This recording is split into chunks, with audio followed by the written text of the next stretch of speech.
Komdu sæl og blessuð, kæra Vog. Þá er komið að smá ást og rómantík fyrir þig. Þess að kíkja á hvað er að frétta af þínum ástamálum og ég þarf náttúrulega ekki að segja ykkur það, kæri Vogir, að þið takið þessu öllum með fyrirvara og takið bara til ykkur þar sem að ykkur finnst passa, annars er þetta meira til gamans gert. Ok, ég tek fyrst nokkur spil fyrir þig og fyrir hinn aðilann og síðan kíkjum við á svona þetta sameiginlega. Ok, þá bara byrjum við. Kæra Vog,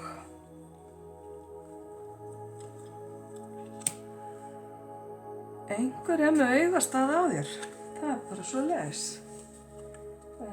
Hvað vill hinn aðilinn segja? Ok, það er misskilningur í gangi af því að þið talið ekki sama tungumáli eða tjáið ykkur ekki á sama hátt. Ok, kæra Vog, hafðu það í huga. Að forðast misskilning með því, besta ráðið til að forðast misskilning er bara að tala skýrt og vera vissum að skilaboðin komist til skila. En það er greinilega einhver sem er að gefa þér auga. Þannig að þú þarft ekki að efast um það. Ok, við höldum áfram. Þú horfir á hinn aðilann eins og þú sért að horfa í spegil. Þú skoðar sjálfa þig í honum. Sambandið þitt við hinn aðilann fær þig til að horfa inn á við og fær þig svona til að skoða hvað það er sem þú þarft að heila, innra með sjálfum þér, og þú ert svolítið að spá í sjálfsmyndina þína líka.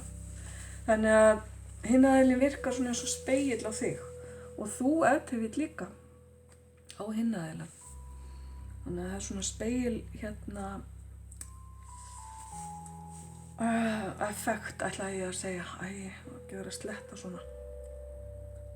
Þið virkið eins og speglar, hvort á annað eða hvor á annan. Ok, hvað fær hinn aðilinn? Já, það er bara trúlofunarhringur. Hinn aðilinn vill bara skuldbindingu.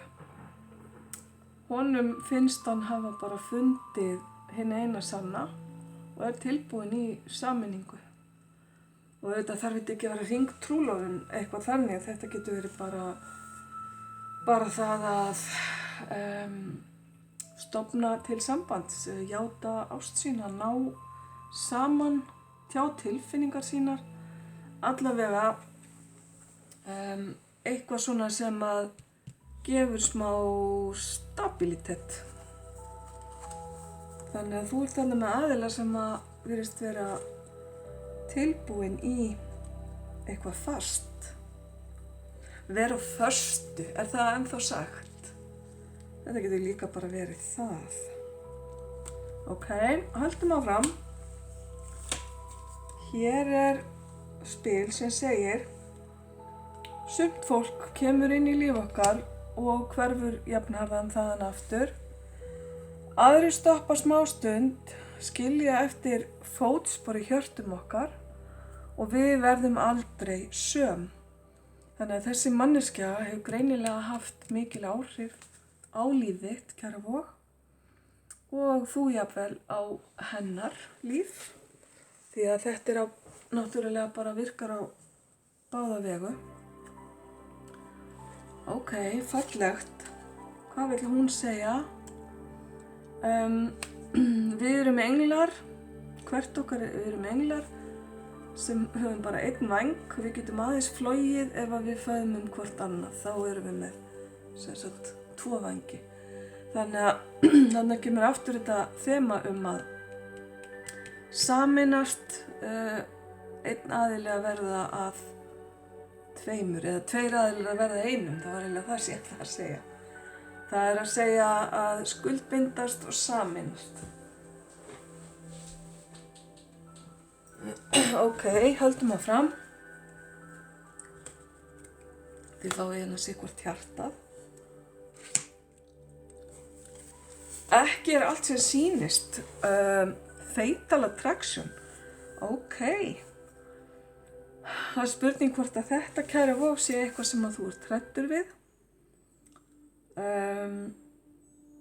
Og þú viljir vita allt sem að þú getur vitað áður en þú tekur skrefi og stígur inn í eitthvað samband. Ef til vill ertu brenndur af fyrri samböndum eða það er eitthvað við þetta samband sem að svona skýtur eða skelk í bringu. Það getur verið að þú sért ekki vön, kæra vog, að stofna til svona skuldbindinga eins og þessi manneskja er að sýna. Ég vil nú ekki fara út í það að segja að manneskjan sjálf sé eitthvað slæm. Það er ekkert allavega ennþá sem er komið fram varðandi það. En við skulum bara halda áfram. Hvað sýnir hún þér? Já, það er þetta með speglunina.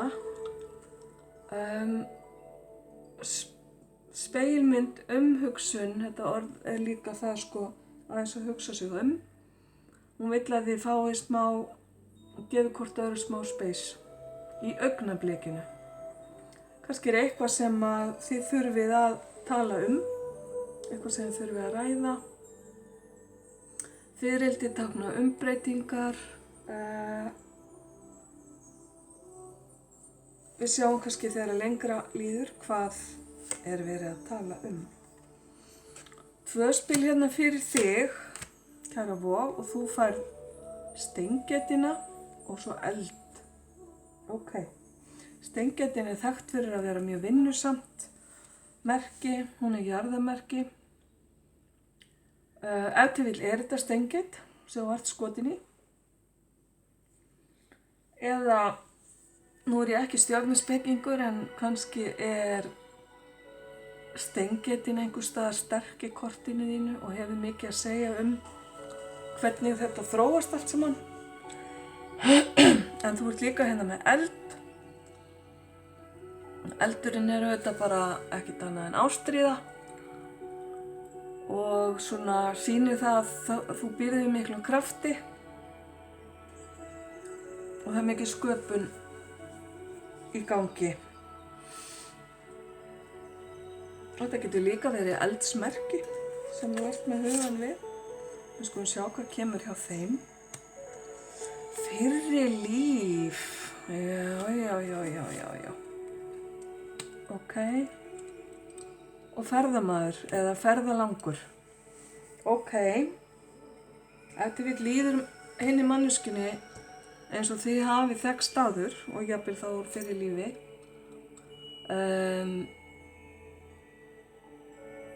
Og ferðalangurinn, annarkvort ykkar er ef til vill ferðalangur eða manneskja sem ferðast mikið. Það er kannski það sem að fær þessa manneskju til að vilja aðeins staldra við og hugsa málin og gefa hvort öðru rými því að hún er greinilega að falast eftir einhvers konar sambandi eða skuldbindingu en það er ef til vill ekki boðið í augnablikinu út af því að annar aðilinn eða bara báðir aðilar eru svona á faraldsfæti eða ferðast mikið Ok, en þetta fyrra lífsspil kom svolítið sterkt hérna inn. Þetta er aldrei mögnuð orka sem kom hérna með því. Ég myndi vilja veðja á að tengingin ykkar sé akkurat þetta mjög sterk og nær langt aftur. Ok, höldum aðeins áfram. Nú skulum við kíkja á bara það sem að svona er fyrir báða aðila. Byrjum hérna. Hvað kemur hér?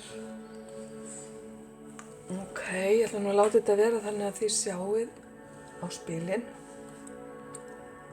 Þið fáið hérna Endi og nýtt upphaf. Ok. Það getur verið að bara þið standi akkurat í þeim sporum að vera búin að ganga frá ykkar málum, kæru vogir, eða eru bara að stíga út úr sambandi og tilbúin í næsta samband. En það sem að vekur athygli mína hérna þetta loftskip. Vegna þess að við vorum að tala hérna ferðalang, einhvern sem ferðast. Og þetta skip táknar einmitt líka það sama, ferðir og ferðalög, og getur táknað líka bara það að einhver fjarlæg sé á milli ykkar. Það að segja landfræðileg fjarlæg eða, já, eitthvað slíkt. Og klukkurnar eru hérna líka til að gefa til kynna tíman, að þetta sé allt háð fjarlægum og tíma hvenær þetta samband kemst almennilega á. Ef til vill þessi fjarlægð kannski það eina sem stendur í vegi fyrir því að sambandi geti hafist.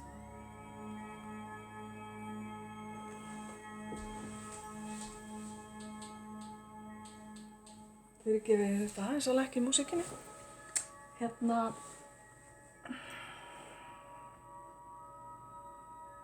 Já.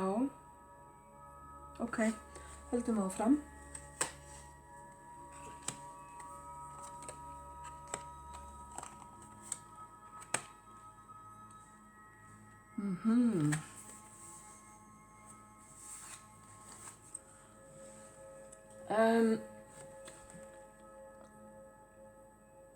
Það einhver afbrýðisemi hérna í gangi, hvort sem að það gagnvart þér eða gagnvart hinum aðilanum. Ert þú afbrýðisöm, kæra vog? Það einhver eftirsjá líka sem að plaga þig. Eitthvað sem að þú hefði viljað gera öðruvísi eða gera betur. Og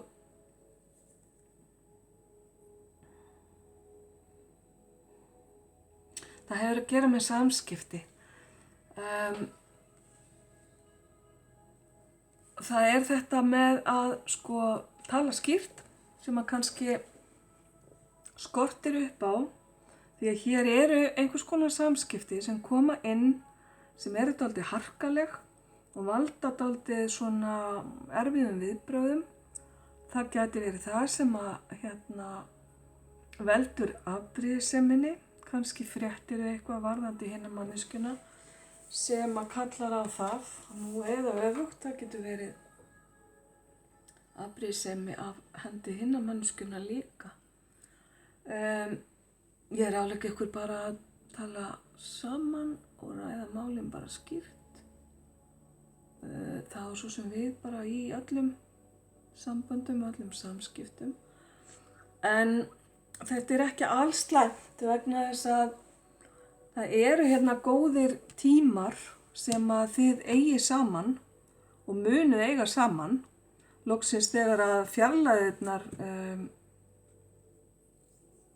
minnka, skulum við segja. Þið náið ákveðnum árangri hérna. Og svo þetta spurning bara hreinlega að reyna að vinna úr einhverjum erfiðum tilfinningum og láta kannski skilaboðin eða það sem að þið viljið koma á framfæri. Það skiptir máli hvernig þið segið það. Að þið segið það ekki þannig að hinn aðilinn taki því á rangan hátt, skulum við segja. Það eitthvað varðandi harkaleg eða neikvæð samskipti sem að gæti svona átt einhvern þátt í því að þið sýnið hérna eftirsjá.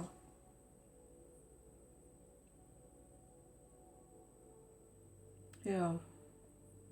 Ég veit ekki nákvæmlega hvað þetta Við skulum halda bara áfram. Leyfðu vinuðinum að hjálpa þér. Ok. alltaf gott að eiga góða vini. Biðja stuðning annara. Það bara mjög gott ef að þú átt vini sem geta aðstoðað þig við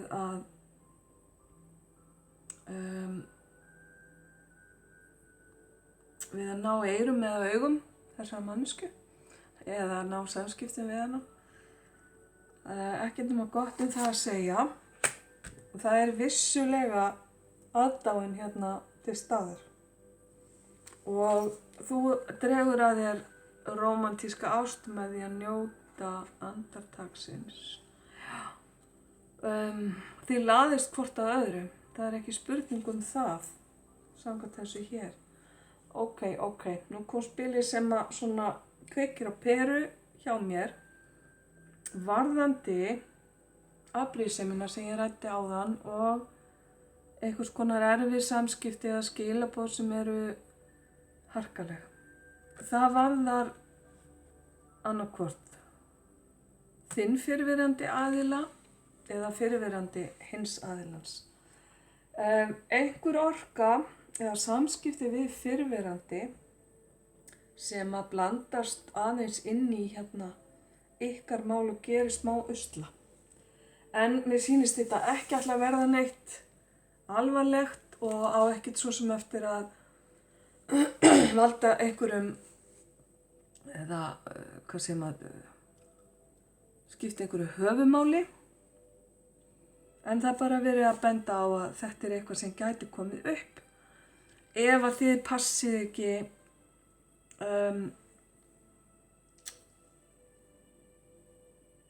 það að slíta og sleppa fyrrverandi maka eða ástarsambandi. Og það getur skipt líka máli hvernig samskipti ykkar eru við hann. Og ef að samskipti ykkar eru á þann máta að það gefur hinum aðilanum tilefni til þess að vera afbrýðisamur, þá það ekki gott mál. Mér sýnist hún vera að brenna hérna bréf, sjáu þið. Heldur hérna á. Og það eitthvað slæmt í gangi hérna greinilega. Ok, ekki alveg búin. Tímasetningar. Já, sko, þetta gengur upp. Þetta gengur upp og tíminn framundan á eftir að verða mjög góður. Varðandi þetta samband og síðan færðu kæra Vog, svo færðu hérna afmælið þitt, your birthday. Hvenær áttu afmæli? Og Vogin september, október, já. Þannig að í haust verða þessi mál kannski komin á hreint. Ykkar á milli. Eða eitthvað gerist á afmælinu þínu sem að skiptir höfuðmáli. Kannski býður viðkomandi í afmælið þitt. Já, eða auðvitað afmælið hins aðilans. Þetta getur líka verið það. Ok. 2 viðbót hérna. Ef þú ert með einhverja ákveðna spurningu í huga, ég gleymdi eiginlega að segja það áður en ég setti spilið á borðið. Einhver spurning. Svarið við henni bara, já, hvað finnst þér? Hvað heldur þú? Og ég ætla að taka 1 í viðbót.